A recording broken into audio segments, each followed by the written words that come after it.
déjà diffusé dans un autre contexte ce film, et la réaction, ça avait été vraiment quel enfermement, quelle fermeture, et je trouve que c'est plus complexe que ça, que la simple notion de fermeture est, à mon avis, est insuffisante. En fait. Simplificatrice. C'est surtout la chiasson, c'est des adolescents, c'est des préadolescentes qui vont enfin en plus cette transition qui est terrible, c'est de quitter l'enfance pour entrer dans l'âge adulte, ou comme diraient les chavieristes, dans l'âge d'homme concernant le jeune homme.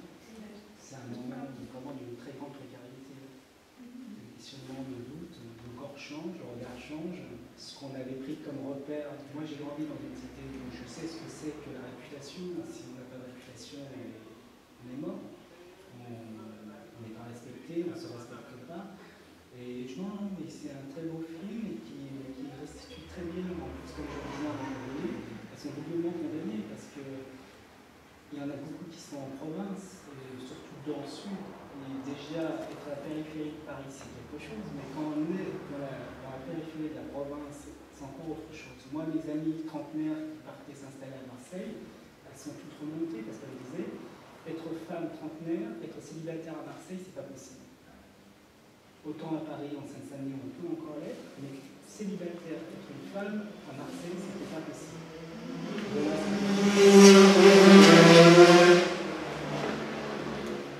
Pourquoi c'est pas possible? Parce qu'on vous regarde, le Sud vous regarde différemment. C'est un milieu très machiste, très masculin, les femmes ont intériorisé leurs conditions, donc elles répètent, c'est comme une décision, ce sont des femmes qui le pratiquent à d'autres femmes, pour qu'elles soient soi-disant pures et pour être accessibles au mariage. Vous infligez une violence que vous avez déjà subie. Bon, déjà, ce qu'on voit là, c'est assez, quoi. Hein. Comment? Il y a déjà assez, là, pour être révolté. Il n'y a pas besoin d'être célibataire, en gros. Pas parler à Marseille? Bah, non, mais ce qu'on voit déjà là, en fait, c'est révoltant. Moi, je suis triste. Enfin, déjà triste, c'est sûr. Je voulais voir avoir des discussions qu'elle ne devrait pas avoir à cet âge-là. Enfin, c'est question de dire on est obligé d'être un garçon, de se cacher, d'être autre pour ne pas choquer le reste du monde, en tout cas leur petit monde à eux. C'est antinaturel, c'est pas le mot. C'est pas normal, quoi. C'est leur culture. Non, c'est pas une question de culture seulement. Si, un délire de l'autre, je veux dire, quand vous allez en Arabie Saoudite, ah ouais, quand vous allez en Israël, vous êtes dans une certaine manière. Non, mais là, on est en France, en fait. Non, la France, c'est justement la richesse de la France et cette diversité. Ouais, mais pas se mettre une moumoute en été pour se cacher. C'est ça, moi je pense qu'à un moment donné, il faut être suffisamment tolérant. C'est plus de la tolérance, je suis hyper tolérant. Non. Mais là, j'ai envie juste de casser la gueule à tous les mecs. Non, faut pas leur casser la gueule. Ils y sont pour rien, les mecs des cités. Mais ils y sont pour rien, ils en jouent aussi. Ils en jouent pas. Moi, j'ai grandi dans une cité. Mais t'es comme ça, toi? Justement, c'est ce qui m'a aidé à être comme ça. Je m'explique. Pardon. Vous répétez quelque chose que vous avez subi. À un moment donné, soit vous en extrayez, soit vous l'analysez, soit vous le subissez. Et comme je disais, je ne sais plus, je crois que c'est à Christina, ou ces jeunes hommes que vous n'avez pas interviewés parce que le film est sur les femmes, il y a une chose qu'il y a une réalité, leur première expérience sexuelle, elle est masculine. Les trois quarts de mes copains, ils étaient pédés, quoi. Ils ne l'assumaient pas, ils étaient d'origine maghrébine, être maghrébin et pédé, c'est pas possible. C'est encore pire, alors oui, ça. Justement, parce qu'ils avaient tellement méprisé l'image de la femme. Ils en avaient tellement avéli, soit c'est une pute, si elle me regarde, soit c'est la mère de mes enfants, donc il y avait un côté sacré. Le seul moment où ils prenaient du plaisir, c'était avec leurs copains. Oui, mais ça arrive beaucoup aussi dans notre culture où il y a beaucoup de... Enfin, je trouve que la culture britannique, c'est aussi beaucoup de male bonding, donc beaucoup de groupes qui sortent pour s'amuser un samedi soir en groupe de gens du même sexe. Enfin, les garçons ensemble d'un côté, les filles ensemble d'un autre côté. Et je crois que jusqu'à un certain âge, on peut socialiser comme ça. Et après les groupes se font et ça, c'est un peu la fin de ce genre de socialisation. Après, on va se voir entre groupes. Moi, je la vois plutôt comme une sorte de contrainte. Elles ne sont pas très heureuses de Là. s'habiller. Voilà. Ah non. De s'habiller comme ça, c'est pas une chose personnelle, c'est une contrainte. Moi, je m'habille comme ça parce que vaut mieux ne me faire pas regarder, tout ça. Oui, de toute manière, la violence sociale, elle est dans toute la société. Oui, mais bon, je Il y sais. a des attitudes à avoir. Mais des attitudes à avoir à 14 ans, on a envie de s'habiller, je sais pas, moi je suis pas femme, moi, une fille, je suis pas fille. Non, moi je trouve ça. Non, il y a quand même des choses universelles. Vous savez, à 14 ans, 14-15 ans, je disais cela avec mon ami, j'étais avec des pulls informes, de préférence. Et c'était complètement. Et c'était exactement, je veux dire, ce genre de choses. Oui, Je veux dire, attention. Je veux dire, c'était exactement ce genre de choses. Je ne dis pas qu'il n'y a pas effectivement, qu'il n'y a pas de souffrance et tout cela. Mais je veux dire, il y a aussi beaucoup de choses qui sont extrêmement communes chez une jeune fille. Bon, on voulait passer de transparent, et puis il suffit même de regarder nos lycéens, le collège, lycée, on voit la transformation d'ailleurs. Elle le dit à un moment, on m'a passé au lycée, on m'a passé au lycée, et elle dit je vais être à 100% femme, elle va porter les t-shirts et tout. Bon, le collège était entre guillemets extrêmement difficile, très dur. Mais donc il y a des tas de choses aussi. Bon, la seule chose peut-être moi sur laquelle je disais, je pense qu'on est vraiment dans un phénomène de backlash énorme, de retour en arrière, et qu'il y a des crispations absolument énormes. C'est vrai que là, je vois, avec Chantal, on a parti d'une association, bon, on fait beaucoup de choses avec les mères, par exemple. Et c'est vrai que les mères ne comprennent pas ce type d'attitude, à savoir systématiquement se cacher, etc., etc. Elles en souffrent, puisque certaines de leurs filles, tout d'un coup, arrivent 14-15 ans, commencent à se mettre le hijab, par exemple, et là, elles arrivent, moi, mon vie, tu sais qu'elle a mis... et on l'a pas élevé comme ça, voilà. Et cette espèce de backlash, il se trouve aussi d'ailleurs chez les jeunes filles qui ne sont pas, qui sont de cultures différentes, hein, et également. Hein. C'est-à-dire une espèce de retour en arrière. Moi, je travaille là-dessus un peu, et j'ai fait quelque chose avec le collège des Touleuses l'autre jour, enfin le collège, et quand le proviseur me disait que les filles, désormais, quand on leur met la main aux fesses, ne se retournent plus pour donner une claque, etc. Et n'osent pas dire non. Alors là c'est quelque chose. Ça nous interroge. Et je pense que ces jeunes femmes, elles sont de leur époque aussi. Voilà. Et ça interroge. Parce que c'est vrai que, bon, on sortait bec et on se tournait, mais aux fesses. Et bon. Mais voilà, tu veux la pute, tu veux pas, donc dans le cours du collège, c'est à qui en fait va faire les 4 volontés pour ne pas être mise de côté. Donc elles sont aussi terriblement communes. Moi je dirais que c'est une réaction complètement normale, que là, dans un système où les garçons ont des droits que les filles n'ont pas, j'aimerais être un garçon aussi pour avoir tous les droits que les garçons peuvent avoir et les filles n'ont. Qui a envie d'être du côté du droit? Personne. Alors moi je voudrais quand même juste apporter un autre éclairage. Ces filles quand même, elles jouent au foot. Enfin, il y a un certain nombre de points.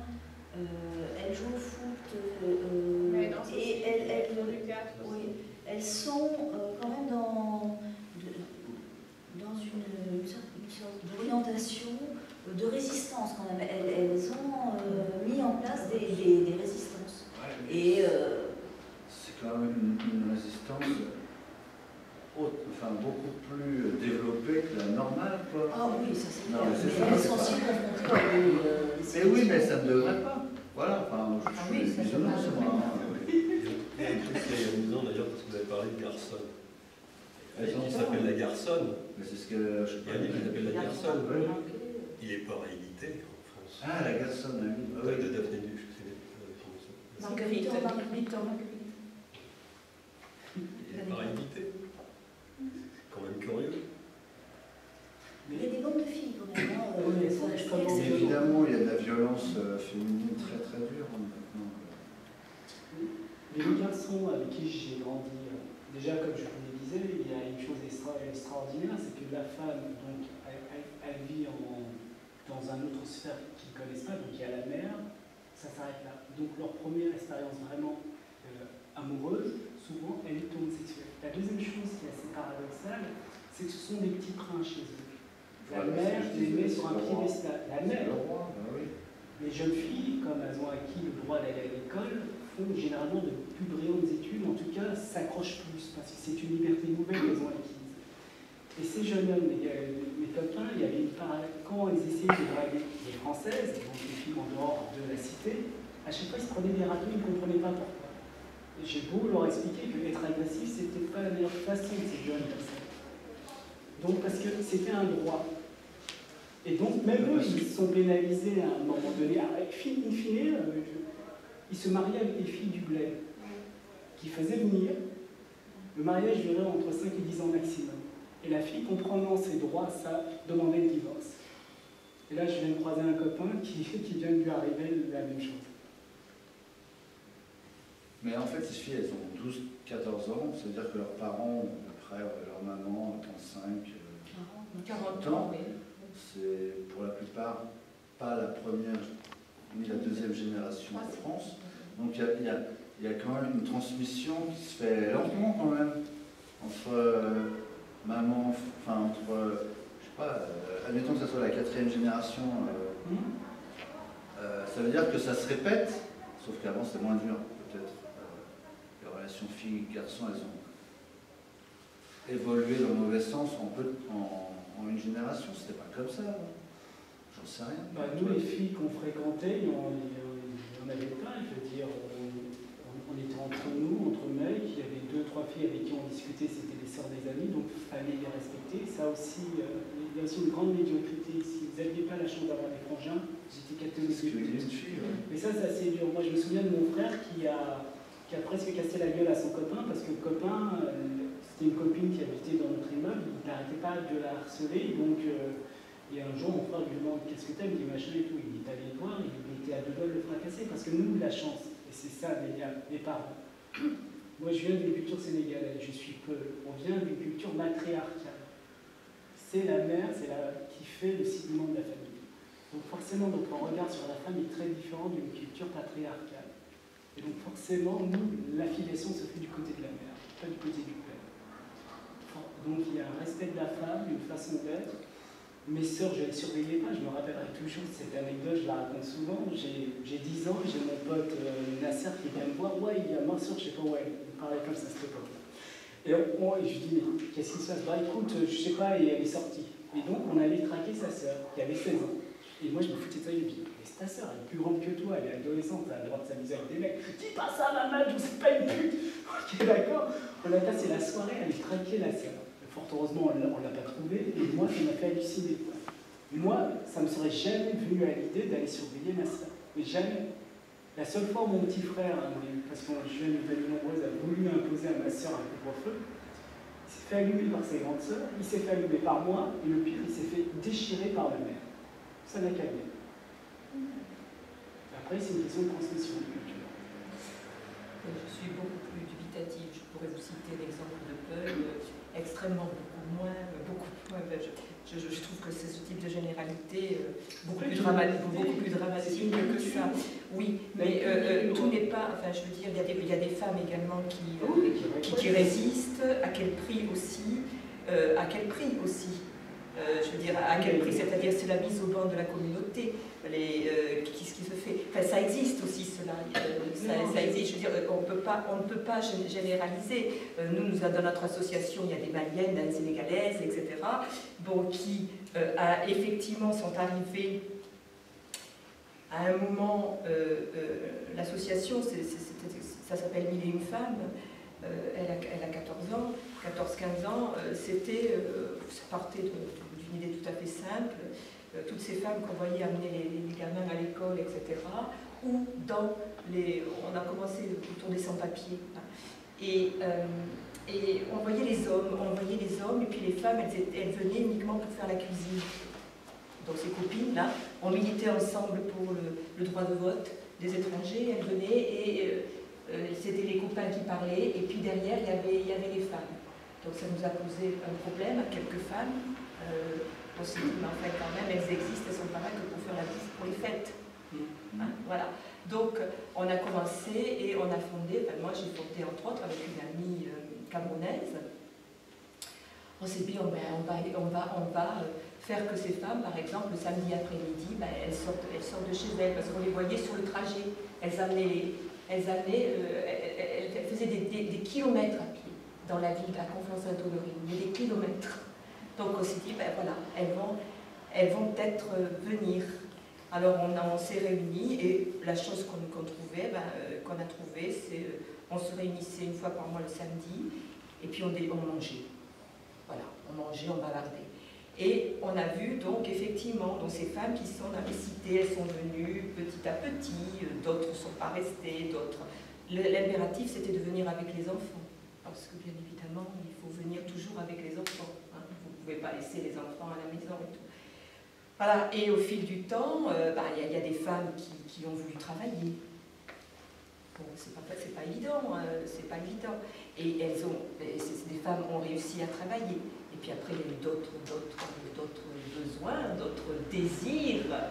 Et des femmes ont divorcé.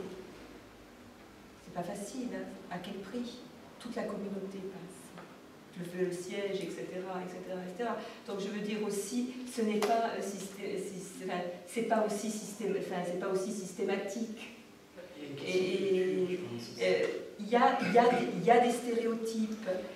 Bon, mais il y a aussi, moi je me rappelle Caridia, la première fois donc, quand elle a voulu travailler, parce qu'à un moment il y a des raisons économiques quand même aussi, 2 salaires c'est quand même mieux qu'un. Hein. C'est mieux. Bon. Et moi je me souviens, je disais, elle me dit, je voudrais travailler et commencer par aller garder une dame. Donc c'était une dame en vacances. Et elle me dit, mais jamais, jamais, jamais, ce Mauro voudra que je travaille. Jamais.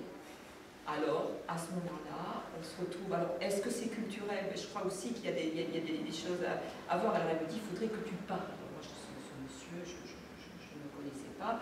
Et alors là, j'ai appris par contre. Alors, effectivement, des tas de codes.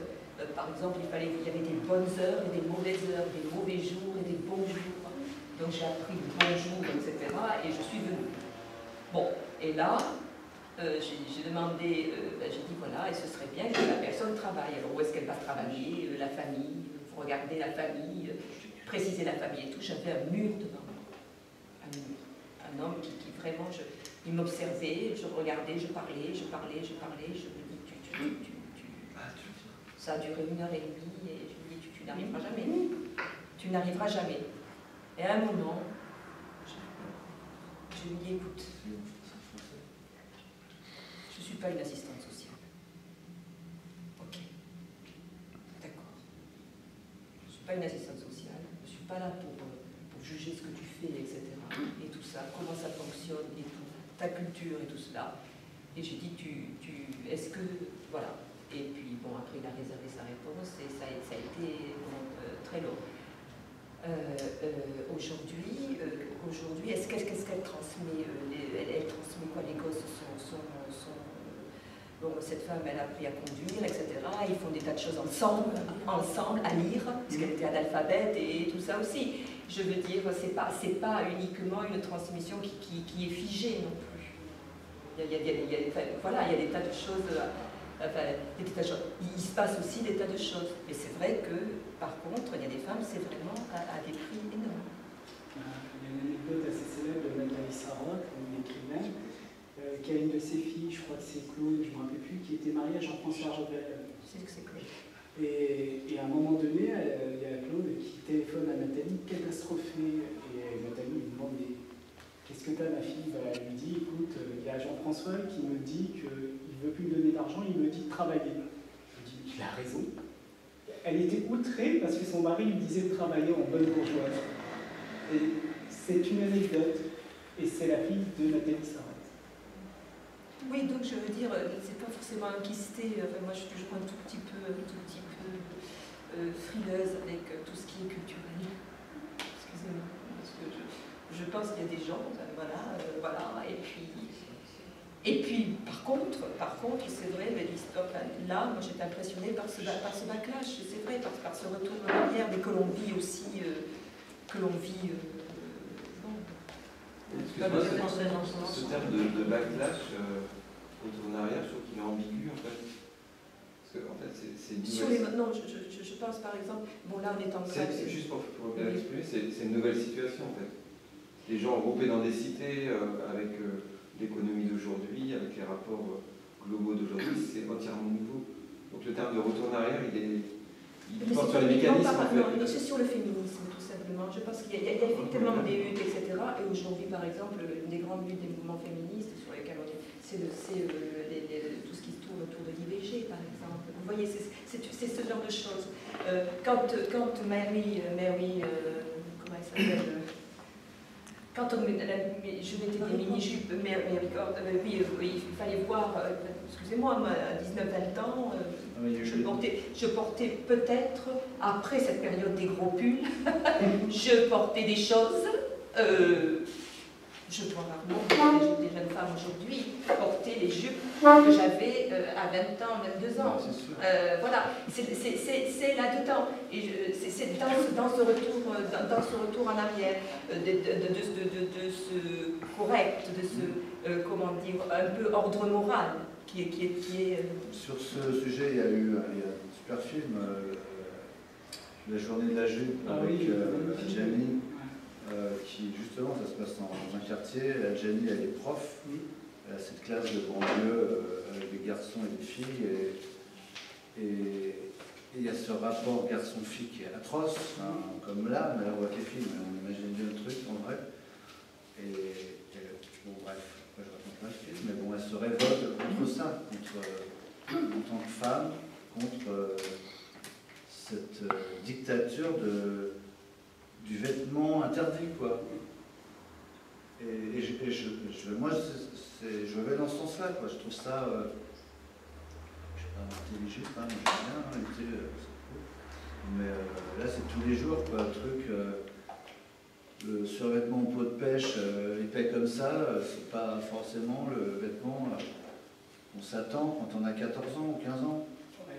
À 30 ans, moi j'ai une amie qui est avocate aux États-Unis, encore pire. À 35 plutôt. Il y a sa société, elle est dans un grand cabinet d'avocats, elle est spécialisée dans les droits artistiques et elle est française. Donc elle fait son stage et donc le cabinet le recrute et tout. Et on lui dit, mais écoute, il faut absolument que tu ailles dans ce séminaire. Il dit, écoutez, j'ai autre chose à faire, j'ai pas mal de boulot, non, il faut que tu y ailles. Et ce séminaire a été sur l'harcèlement sexuel. Dans un cabinet, cadre supérieur, plus, et elle devait absolument aller dans ce séminaire pendant 2 semaines où on devait lui expliquer comment prévenir les mécanismes d'harcèlement sexuel, comment elle ne devait pas s'habiller d'une certaine manière pour ne pas les susciter. Ce grand cabinet new-yorkais. Tant qu'elle n'était pas allée dans ce truc, elle ne pouvait pas signer son contrat. C'est ça, moi, ce que je dis seulement. Que ce soit en banlieue, que ce soit dans un milieu aisé ou culturel, c'est l'appropriation du corps de la femme. C'est la question. C'est la question centrale. Non, mais là, tu prends l'exemple des États-Unis qui sont aussi parfois un peu un petit retour en arrière sur les mœurs. Le corps de la femme, c'est la question qui c'est pas ce se qu'ils disent en fait. Quand il y a eu l'histoire de l'harcèlement sexuel. Toi, je fais ça, je suis en prison. Hein. Ah oui, mais t'as pas. C'est son intégrité physique que tu as. Ouais, non mais vraiment, le truc c'est que... Ouais, mais c'est ça, la question de ce film, c'est ça, c'est comment, parce que je suis oppressé, comment comment dire, ne plus être victime, donc assimiler les codes de mon bourreau, de celui qui me juge, qui m'impose. Moi, je vis dans un milieu artistique, entre guillemets, culturel, intellectuel. Il faut voir la violence qu'il y a sur les femmes aussi. C'est une conne, c'est une femme, elle ne peut pas penser comme nous, elle écrit des livres de bonnes femmes. Je suis juré à un prix où on me dit certains livres, avant même, non, Mamadou, lis pas ça, c'est une bonne femme qui l'a écrit. Ouais, non, mais bon, là, on est dans une espèce de... Non, mais c'est pareil, j'allais dire, caricature sur... Non, mais on sait très bien ce qui se passe, malheureusement, dans notre société, même en France, normale, entre les femmes et les hommes. Il y a quand même aussi des réactions pas forcément normales, quoi. Enfin, un comportement.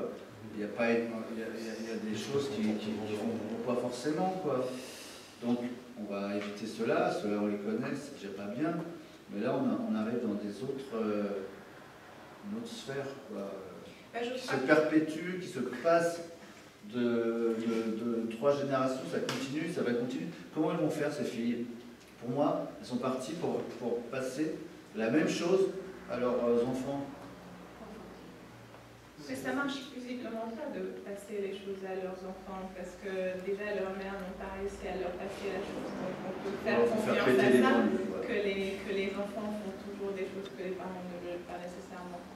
Et en fait, bon, pour parler des Français, quand il y a eu l'affaire Strauss-Kahn, les Américains ou les médias qu'on appelle anglo-saxons en France, ils ont pas mal parlé de la France et les rapports hommes-femmes en France. Et mais enfin, Strauss-Kahn, c'est un cas particulier. Parce que dans le Parti socialiste, il pinçait les fesses à toutes les femmes. Alors, il y en a qui disaient « Oh, Strauss-Kahn m'a pincé les fesses », et puis il y en a, bon, qui laissaient passer. Mais enfin, il y avait quand même une ambiguïté sur sa manière de se conduire. Isabelle Badinter l'a défendu d'une manière qui m'a absolument choqué. Cette grande femme, figure intellectuelle du féminisme, elle l'a défendu par un critère de classe sociale. Ça ne pouvait pas venir de ce passé. Je le connaissais, on était du même. Mais Jean-François Kahn aussi a dit que c'était. Il a employé le terme goniche pour parler de la femme de chambre de l'hôtel. Bon, voilà, il y a un certain nombre de personnes qui ne se sont pas illustrées, mais peut-être qu'on laisse Strauss-Kahn. Ce sont-là inversement. Il y a un vieux cas, je dirais, politique, avec la femme de Giscard d'Estaing. Elle reçoit son métayer ou comme ça, et elle le licencie. Il lui fait, mais vous ne pouvez pas me licencier comme ça, madame, il y a des lois. Elle lui a répondu, les lois, c'est nous qui les faisons. Voilà, bon. Je crois qu'elle est assez connue pour ses réparties je peux dire quelque chose décalées pour ne pas dire plus. Oui, donc moi, ce que je voulais dire, il y a madame tout à l'heure qui disait qu'elle est un peu réticente par rapport à l'aspect culturel.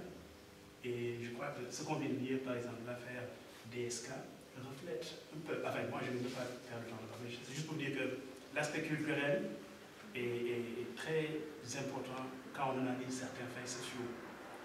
Dans le modèle anglo-saxon, il y a des pratiques en France ici qui ne passent pas, par exemple, dans le contexte professionnel, même dans l'harcèlement sexuel, même la définition est très différente entre le modèle anglo-saxon.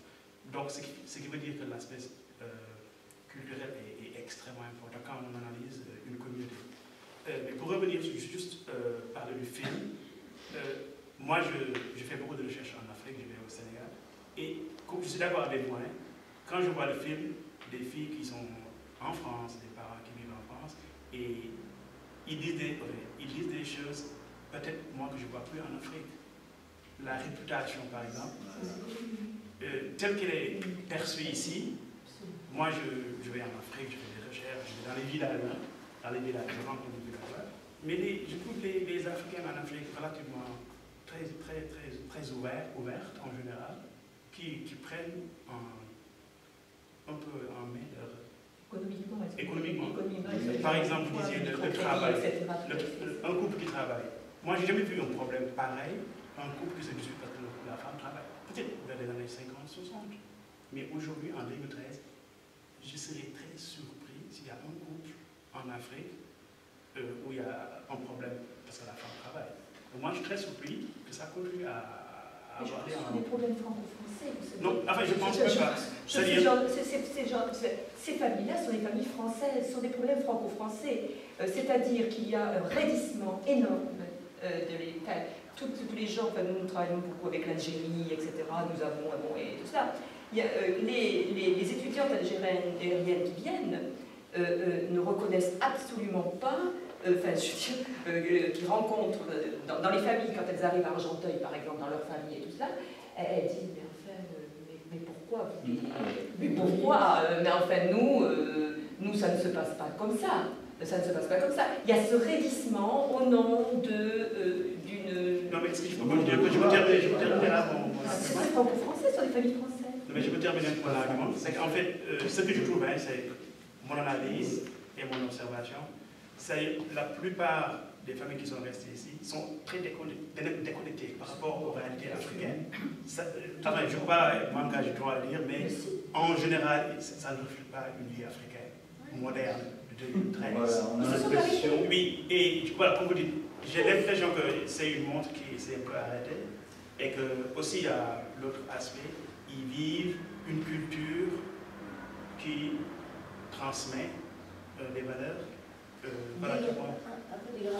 Enfin, pour reprendre les catégories de Gérard, enfin, je veux dire, oui. qui se sont un petit peu, qui ont perdu en consistance, en fait. Oui, parce que le phénomène culturel, c'est quoi? Le phénomène culturel et identitaire, c'est par rapport à l'autre. Ce n'est pas par rapport à la personne elle-même. Quand la personne se regarde elle-même, les valeurs qu'elle définit seraient différentes en face ou bien à la présence de l'autre. Et je crois qu'il faut voir ces problèmes dans un contexte franco-français. Oui, je voulais dire quelque chose. En fait, je viens de lire ce livre intitulé Les Gardes de Villiers, où c'est 10 jeunes de Villiers-sur-Marne qui ont écrit un livre ensemble avec une journaliste qui les encadrait. Et donc, ils ont identifié certains thèmes. Et en fait, un des thèmes, c'était les filles, et un autre thème, c'était la religion. Et en fait, il y avait, donc, ils écrivaient chacun de leur côté. Souvent des expériences qu'ils ont vécues ensemble, parce que c'est des garçons qui ont grandi ensemble. On les verra d'ailleurs demain, ils seront au débat le soir, en fait certains parmi eux. Et donc eux, ils disaient dans le livre, il y avait une catégorisation de filles, donc la fille studieuse, la fille pute, la fille à réputation, la fille qui avait des grands frères, etc.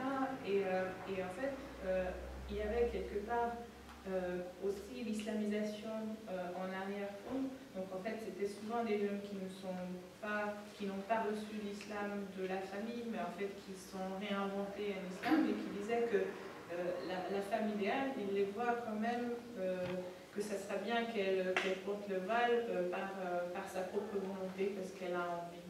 En fait, qu'on ne veut pas lui imposer ça, mais en fait, si elle en aurait envie, on aimerait quand même bien ça. Et je ne crois pas que ce soit un backlash du genre, c'est quelque chose d'ancien, un atavisme qu'on n'a pas surmonté, mais en fait c'est plutôt quelque chose de nouveau. On s'invente. Non, le backlash, je vous dis, c'est par rapport effectivement à certains combats, etc.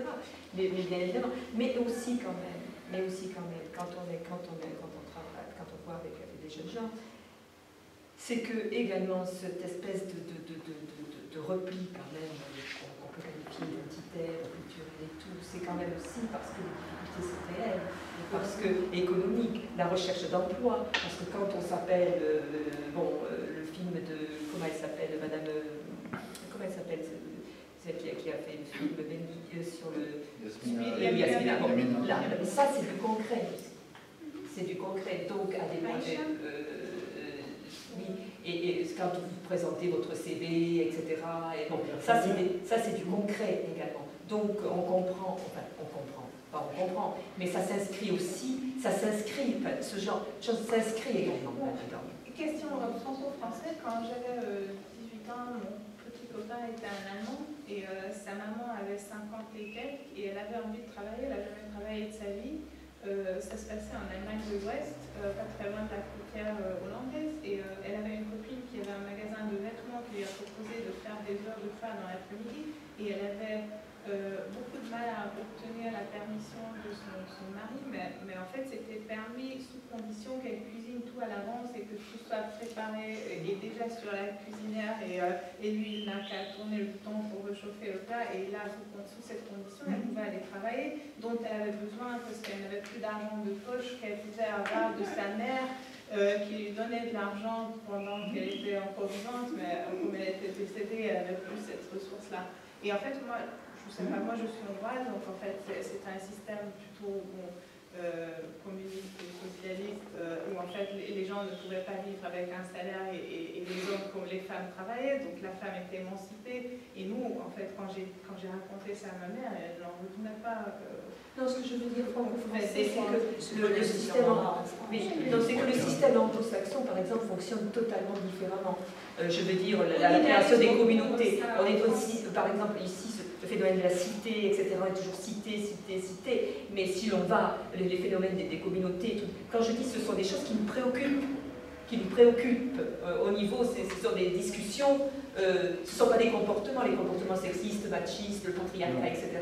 Tout ça, bon, voilà. Mais ça nous intéresse, nous. Ça nous intéresse, nous. Mais pourquoi ça nous intéresse? Ça serait quoi, selon vous, donc, la différence avec la culture anglo-saxonne? Parce que là, j'ai une amie à Londres, elle enseigne l'anglais à des femmes d'immigrés. Et là, c'est vraiment toute une communauté où les femmes ne travaillent pas et après 30 ans de vie en Angleterre, elles prennent encore des cours d'anglais parce que comme elles ne sortent pas de la maison, elles ne sont pas du tout socialisées avec des gens. Non, je fais la différence au nom du principe effectivement d'universalisme qui effectivement nous pétrit en France, d'accord? Donc pas de discrimination positive, etc. C'est dans ce sens-là que je dis, vous comprenez? C'est pas dans le fait de travail, etc. Mais c'est dans ce sens-là. Bon, là, c'est quand même extrêmement, on est extrêmement, mettre en place des quotas, etc. On a vu au moment de la loi sur la parité, tout ça, c'est hors de notre conception, parce que notre histoire fait que nous, c'est le principe universaliste. Bon, voilà, chacun, voilà. Et c'est comme ça. Ce qui est totalement différent dans les pays anglo-saxons. Vous pouvez rentrer à l'université parce que vous avez effectivement, il y a un quota, ou dans les lycées, bon, vous voyez, c'est ce genre de choses que je dis, c'est tout. Après, bon, moi je pense qu'effectivement, mais je dis ce sont des choses qui nous intéressent particulièrement. Oui, mais c'est des choses aussi qu'il faut discuter. Ah oui, tout à fait. Par exemple, j'ai l'impression, par exemple, qu'on a tendance à présenter la France comme un pays monolithique. Et il ne faut plus. Oui, c'est du changement. L'histoire de la France, ce n'est pas une histoire uniquement qui s'est passée, mais qui s'est déroulée en métropole, mais c'est une histoire qui a eu des contacts avec d'autres cultures, et ces cultures font partie de l'identité de ce pays. On ne s'est pas présenté, mais pour oui. moi, je suis spécialiste des littératures francophones. Donc vous voyez, tous ces auteurs, Carrie Desvers, etc., nous travaillons dans le même centre de recherche, donc tout ça, c'est au cœur. C'est au cœur de... C'est pourquoi je dis qu'il faut qu'on accepte aussi de pouvoir discuter qu'il y a une dynamique qui a fait que, de telle sorte que l'histoire de la France, elle est particulière, elle a été bâtie et elle a un fondement maintenant très, très divers. Et cette diversité, elle n'est pas aussi figée, elle évolue. Oui, tout à fait. Et c'est pourquoi je pense que ce crampon est un peu... Je reviens un petit peu là, Sophie, enfin, sur cette image. Donc on est en France, pour vous, c'est franco-français. Maintenant, ces filles, elles sont quand même, elles sont dans leur banlieue, mais elles vont à l'école, alors c'est toujours dans la même banlieue, mais on peut éventuellement se dire qu'il y a un petit peu plus de mixité, un tout petit peu, quoi. Il y a un truc blanc, voilà, un truc français. Il y a la télé, enfin, il y a des médias, il y a des trucs qui font que elles ne sont pas que dans ce monde-là. Elles voient bien comment vous, nous, on vit éventuellement autrement, on pense autrement. Il y a, je sais pas, il y a des gens qui leur parlent peut-être, qui leur expliquent que les hommes et les femmes, ça marche comme ça. Enfin, je sais pas, j'ai l'impression qu'elles sont quand même pas que dans ce monde-là. Après, je sais pas. Celle qui a Clichy-sous-Bois, par exemple, matériellement, elle est très enclavée. Clichy-sous-Bois, Montfermeil, c'est très enclavé. Il n'y a quasiment pas de transport en commun. C'est très difficile de sortir de ces deux villes. Alors, donc, ça dépend des endroits où on est. C'est une ville de gauche. Ouais, non, mais là, pour moi, ça n'a pas grand sens de parler. Si, parce qu'il y a une politique sociale que pourrait faire la municipalité et la région pour désenclaver ces villes. Mais ils les gardent dans cette situation parce qu'ils votent pour eux. Je veux dire, on revient dans le côté géographique. Mais c'est essentiel le côté géographique. Je suis d'accord, sauf que là, on est. Oui, c'est pour ce qu'on est en train d'expliquer.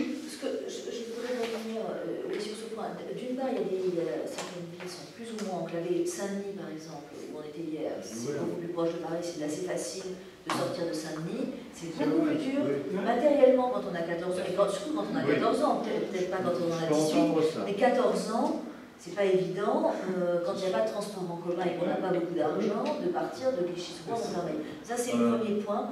À 14 ans, on ne sort pas trop de son quartier, qu'on habite. Ensuite, les filles sont peut-être celles qui sortent le plus. Si on regarde les mobilités des jeunes dans les banlieues, toute proportion gardée, les filles sortent plus que les garçons. Les garçons sont plus en bas des bâtiments Que voilà.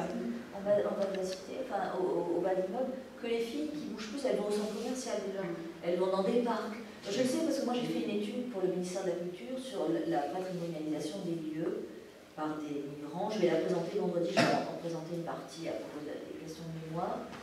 Et justement, il y a des lieux qui incarnent, qui supportent cette mémoire, et la cité, alors, ce sur quoi je voudrais aussi revenir, c'est que la cité est l'objet d'un très fort attachement. Il ne faut pas croire qu'il y a une intériorisation négative de la cité, au contraire, il y a un vrai attachement. Elles le disent. Mais il y a même un vrai attachement à l'immeuble, voire pour certains, je montrerai des textes vendredi, aux immeubles, aux caves, enfin à toutes sortes d'endroits. Bon, alors après, évidemment, en général, quand je montre ce type de texte, ça provoque des réactions très violentes, parce que c'est considéré très négatif pour les personnes qui écrivent ça. Mais je suis sûre que dans l'esprit des garçons, ce sont les garçons qui sont les auteurs des textes, c'était pas du tout négatif ni péjoratif, c'est des lieux où on s'amuse. Hein, aussi. Moi, je ne peux pas intervenir sur. Moi, j'ai fait un travail avec le quartier Saint-Jean à Beauvais. Oui, voilà. Où ça? Le quartier Saint-Jean à Beauvais. Qui est un quartier donc, qui est né dans les années, à partir des années 45, d'abord des cités transit, et puis qui s'est peuplé avec toutes les immigrations, donc l'Algérie, etc. Bon. Et donc j'ai fait un livre avec eux. Et dans leur... est-ce qu'on quitte le quartier Saint-Jean, qui était un quartier chaud, qui ne s'est pas révolté en 95 parce que ce sont les grands frères qui ont... les émeutes de Lissabon, excusez-moi, parce que les grands frères, etc. C'était passionnant. Et donc ils sont nés là, et à peu près une très forte, plus de la majorité des couples donc qui s'en vont ensuite de ce quartier Saint-Jean reviennent, parce qu'il y a un accès à la propriété, hein, et reviennent au quartier Saint-Jean. Ils s'en vont, donc à Beauvais ou ailleurs, entre autres, et ensuite ils reviennent effectivement s'installer avec leur famille au quartier Saint-Jean.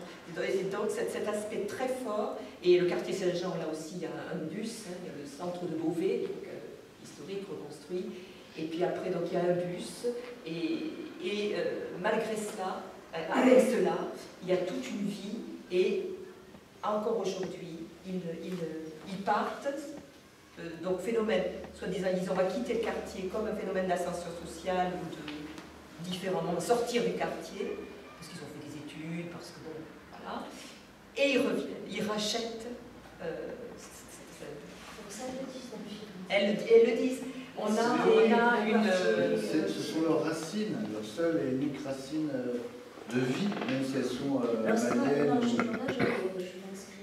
Enfin, je suis pas d'accord avec vous, avec ce que vous dites, parce que dans la même étude, on voit apparaître un attachement au pays d'origine. Donc ça, c'est le pays, même s'il est un peu fantasmé ou rêvé, parce qu'on n'est pas connu, il y a quand même bien cette dimension-là. Non, mais je comprends bien. Leurs racines, je n'enlevais pas leurs racines originales. Je parle de leurs racines quand on est là. On a tendance à être aussi de là. Et notamment la jeunesse, l'importance du collège, l'importance de l'épicier, l'importance du resto marocain, l'importance de la première mosquée qui s'est faite dans un café-tabac, l'importance et ça, c'est... Et la jeunesse, beaucoup la jeunesse. Est-ce qu'il n'y a pas aussi un risque quand on quitte la cité, qu'on va à l'extérieur, d'avoir un sentiment d'être discriminé. Ah, bien sûr. Et est-ce que c'est pas ça aussi une raison du retour? Ils en parlent dans le film. Elle nous regarde comme des... Oui, mais ce sentiment d'infériorité aussi, parce qu'on leur distille. Moi, je sais, par exemple, à Bobigny, pourquoi il y a 70% de zones urbaines, HLM, ça a été pensé et réfléchi, parce qu'on leur disait, nous, on construit des tours, on va vous y habiter, vous allez y habiter, mais vous allez voter pour nous. Ça a été pensé, la misère sociale, la précarité, en disant que si c'est la droite qui passe, vous allez être expulsé, ça fait un électorat. Et ça, qu'on le veuille ou non, il y a une solution politique. Pourquoi Clichy est enclavé, je ne comprends pas. Il y a des partenaires sociaux qui pourraient... La construction du 93, elle t'expliquait dans un DVD qui s'appelle le 93. Oui, mais là on en bien. C'est peut-être bête à dire, mais avant il y avait 75, hein, il n'y avait pas tous ces départements. Eh bien, le 93 a été constitué des zones rouges. Oui. On a récupéré tout ce qu'on pouvait comme ville de gauche pour constituer ce département, pour le mettre bien à part des autres. Tout à fait. C'est pour ça que vous pouvez passer avec les tramways une. Moi, je me rappelle très bien au moment où on l'a fait, ce tramway. La ville a pensé, a voulu, et l'a fait au bout de 10 ans. Là, on s'est dit, enfant, on va respirer, on va pouvoir se déplacer. Et ça, c'était une volonté politique. À un moment donné, certes, on a fait ça pour parquer des gens, mais à un moment donné aussi, ces gens-là, et avec les votes de gauche et ainsi de suite, ils ont voté des réformes pour que justement les gens puissent circuler. Par exemple, le bus, le 148, qui était le bus qui était en bas de chez moi, c'était le seul bus où on ne regardait jamais les horaires, parce qu'on savait qui c'était de manière aléatoire. Ils pouvaient venir dans une demi-heure, dans 3 heures, on ne savait pas. Jusqu'au jour où le maire a tapé du poing et remonté jusqu'au ministre, et du jour au lendemain, les horaires ont été respectés.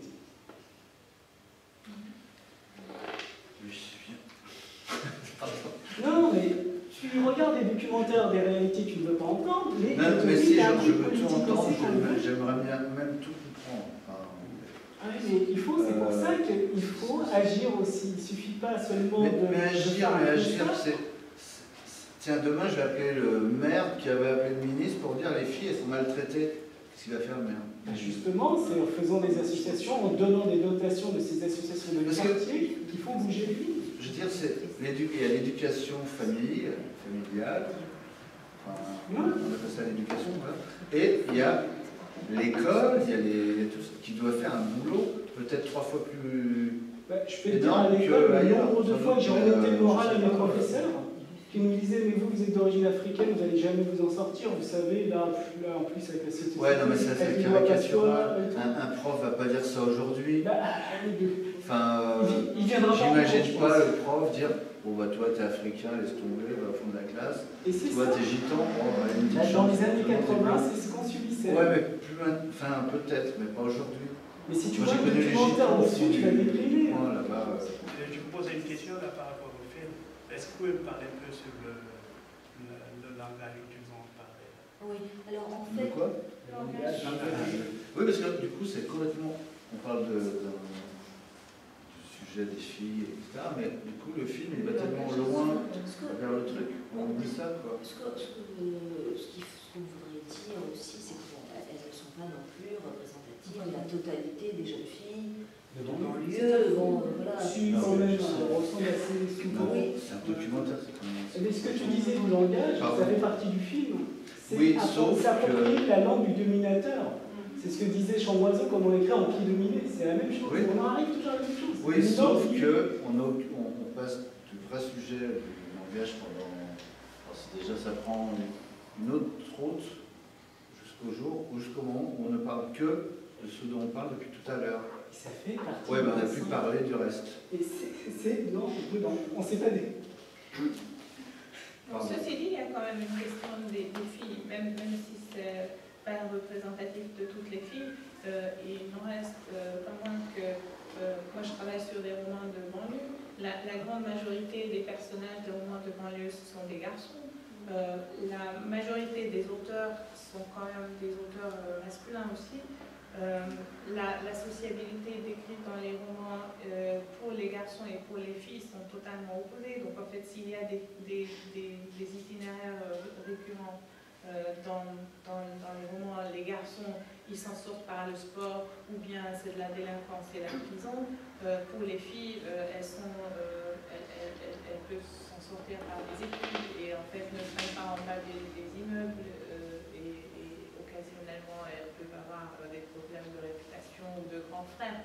Donc ce sont les choses qu'on voit dans la littérature de banlieue. Après, ça peut être représentatif ou pas, mais c'est quand même tellement, ça revient avec une telle force qu'il y a certainement un lien à la réalité aussi. Cette jeune fille qui écrit, voilà, il faut la pousser.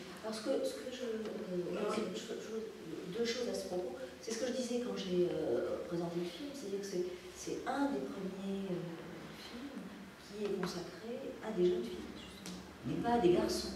C'est-à-dire qu'on ne voit pas l'éternel apprenti footballeur qui rêve de devenir Zidane, enfin, quelque chose de la jeune.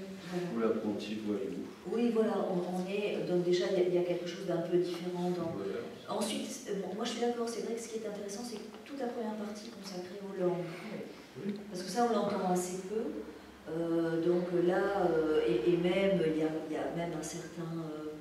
Une certaine volonté de ne pas parler des langues, et notamment en contexte scolaire. Moi, j'ai vu des enseignants de français, alors que pas un de leurs élèves n'avait un prénom français, dire « Ah, mais comment ils pourraient parler une autre langue que français chez eux ?» C'était la cécité, enfin, le déni quoi, complet de la différence. Quoi. Et quand on leur posait la question, moi c'est ce que j'ai fait, quand je leur demandais, mais ça ne vous vient pas à l'idée de leur demander quelle langue ils parlent. Ah non, c'est indiscret. Je serai indiscret. Indiscret, en fait, c'est plutôt des femmes. Donc c'est ça qui est étonnant, c'est que parler des langues, des autres langues, c'est déjà une indiscrétion. Et l'intérêt justement de ce film, c'est que là, elles parlent de leur langue et elles ont même un rapport assez affectif, plutôt charnel, même dans certains cas, avec ces langues de la maison. Enfin bon, Et puis elles parlent aussi des parlers jeunes, enfin donc du français de la cité. Enfin, il y a cette dimension-là. Donc là, c'est la variation. Enfin, on n'est plus dans le plurilinguisme, on est dans la variation. Et puis ensuite, il y a aussi la question du fameux langage soutenu, la langue des autres qui ne sont pas du quartier. Et là, on revient aux questions d'enclavement, et la langue est clivante. Enfin, moi, le constat que je fais, mais je trouve que c'est très frappant dans ce film, c'est que la langue est clivante. Oui, tout à fait, mais c'est vécu vraiment presque comme une trahison de parler la langue de l'autre, parler le bon français. Parce que tu as aussi, alors là, c'est pas dit ici parce que c'est des filles, alors elles le diront moins, mais en fait, parler bourge, c'est être un bolos, c'est un bouffon. Oui. C'est bien ça. Oui, mais ce qui est quand même, c'est qu'elles ont également intégré tous les codes, et elles savent parfaitement parler bourge et bolos. Elles le disent quand elles font et c'est ça qui est très intéressant. Et là aussi, moi également, on est tous en train de faire le bilinguisme, le plurilinguisme, etc. Ces enfants sont bilingues, plurilingues, ils connaissent beaucoup de langues. Hein. Là aussi quel regard, hein, puisque nous devons tous parler anglais, même à l'université. Là, voilà des langues. Il y a des langues. Et je me souviens d'un colloque que nous avons fait ensemble, et tu avais fait un travail là-dessus, entre autres. Mais enfin, quelle richesse! Il y a combien de langues là? Mais là, ce plurilinguisme, il est nettement moins intéressant et valorisé que voilà. Et là aussi, c'est de quel prisme on est, sur quel je crois que dans l'absolu, elles préféreraient qu'on leur enlève leur plurilinguisme et qu'on leur apprenne, qu'on leur donne, comme elle disait à un moment donné, ils avaient un professeur qui s'intéressait véritablement à eux, qui leur donnait accès à une culture. Mais ça, des professeurs qui s'intéressent. Non, c'est pas ça, c'est l'exemple qu'elle donne. Moi, je sais une chose, les élèves, ce qu'ils cherchent, c'est l'excellence. C'est qu'on leur dise, voilà, vous allez apprendre le français, vous allez apprendre la littérature française, et je vais vous donner les moyens de vous construire. Pas seulement vos spécificités, ça, ils n'en veulent pas. On les stigmatise trop avec leurs spécificités. Moi, le fait est que je parle la langue, ça me concerne. C'est mes parents qui doivent m'apprendre. Justement, c'est ma culture. Mais quand je vais à l'école républicaine, la chose que je veux, c'est qu'ils m'apprennent la langue française. Qu'est-ce que fait l'école en France? C'est que ça, on ne va pas s'extasier sur le fait qu'on parle 8-9 langues et qu'il y a une richesse, tant mieux. Mais dans l'établissement français, il faut complexifier également beaucoup un peu les choses. C'est que quand même, également, il ne faut pas trop stigmatiser ces lieux-là, où il se passe aussi des tas de choses. Moi, j'ai suivi des Sciences Po, vous savez, les écoles d'échange de base, vous savez, qu'est-ce qu'ils deviennent, etc. Vous savez, ceux qui sont dans ceux qu'on vient comme ça, extraire de leur lieu. Moi, je suis très critique là-dessus aussi. Parce que, effectivement, voilà. Alors, ça se passe bien, ils réussissent bien dans Sciences Po, etc. et tout cela. Il y a un déchirement affectif absolument énorme. Moi, j'ai quelqu'un qui est devenu préfet. J'ai dû lui demander, entre autres, en passant comme cela, voilà, les écoles de la... Comment ça s'appelle ces trucs-là oui, voilà, il y a des lycées, vous savez, etc. C'est très bien, dès l'instant où l'on admet que dans ces cités, il y a aussi des richesses, il y a aussi des choses qui se passent, qu'on a des choses, effectivement... Vous avez le regard extérieur de la personne qui est... Non, vous y vivez pas. Vous avez un regard... Parce que... Vous savez pas, moi j'y vis, j'en parle, je vous le dis. La seule chose qu'on veut... Parce que je sais que le constat, c'est que malgré une réussite sociale, effectivement, si à un moment on ne valorise pas aussi ce qui constitue une partie de l'identité, parce que ces enfants-là, ils sont effectivement de ces cités. Et il n'y a pas... Alors, c'est un film qui est extrait... C'est un film. Donc on est centré sur la langue, etc. Bon, on pourrait faire des tas d'autres films. Je ne dis pas que c'est facile. Je ne dis pas, loin de là. Mais je dis, on ne peut pas regarder uniquement d'une façon dominante en disant, voilà, tout est à jeter là-dedans. De toute façon, vous allez accéder à un modèle qui est celui-là, et vous allez soit devenir amnésique, soit vous allez...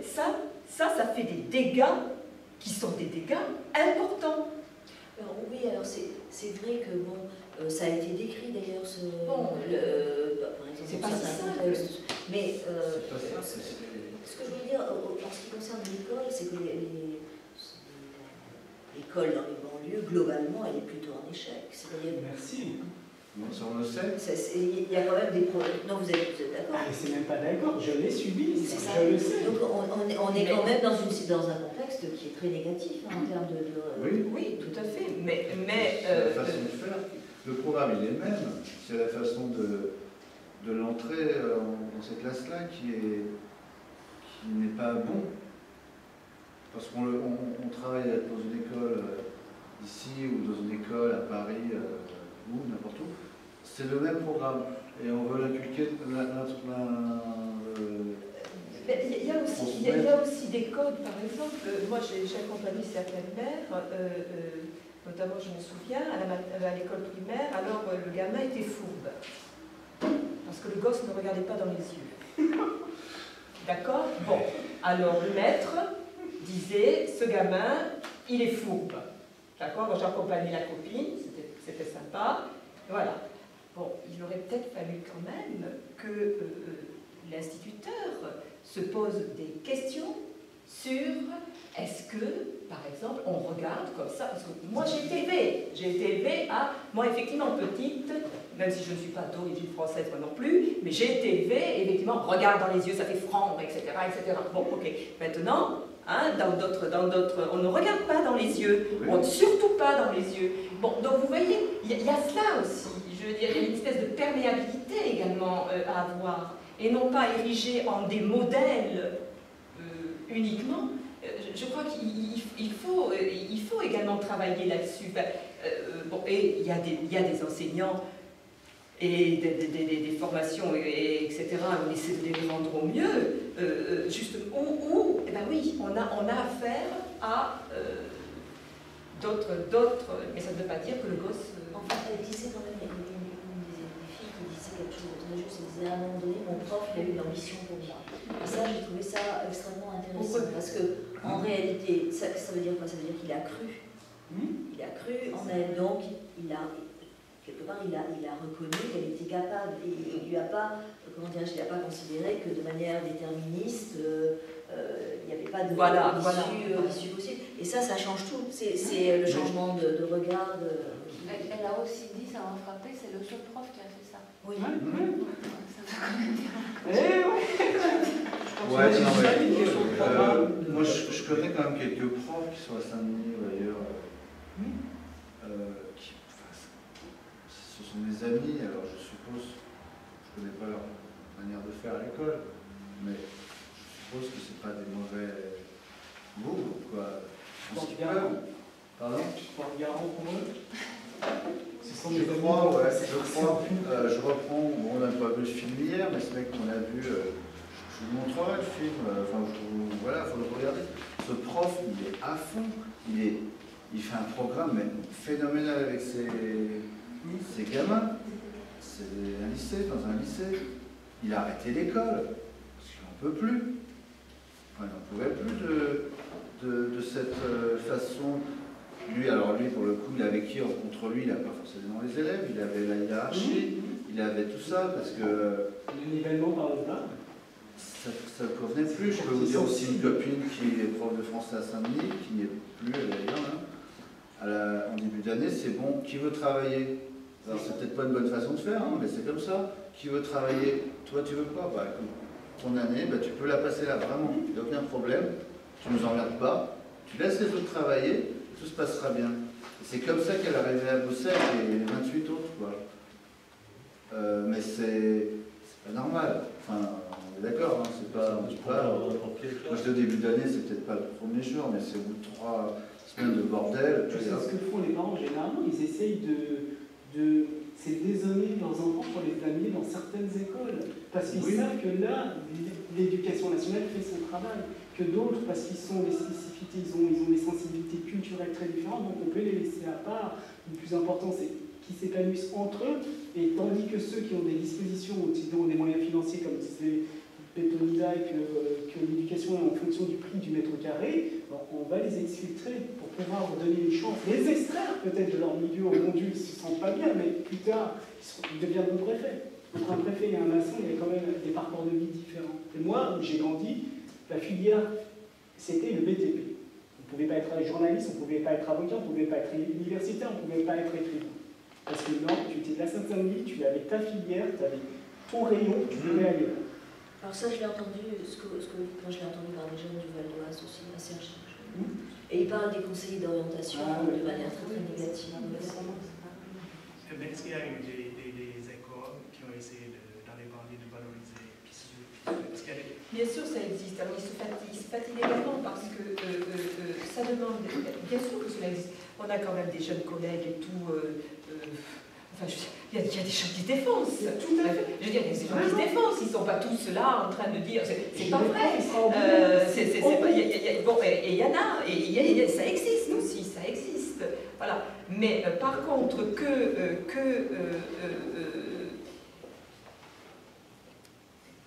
alors, dans les formations, il y a des choses qui sont mises en place. Est-ce qu'elles vont être mieux mises en place? Nous allons voir, puisque voilà. Mais c'est sûr que il y a des écoles, il y a des gens, il y a des gens qui forment des équipes, parfois dans des collèges de banlieue comme cela, ils forment des équipes, ils restent depuis longtemps, ils font des choses absolument extraordinaires avec les élèves qui sont là. Voilà. Mais également, ce que vous dites existe. Bon, oui, c'est vrai. En fait, tout existe. Maintenant, il faut quand même pas mal de sous.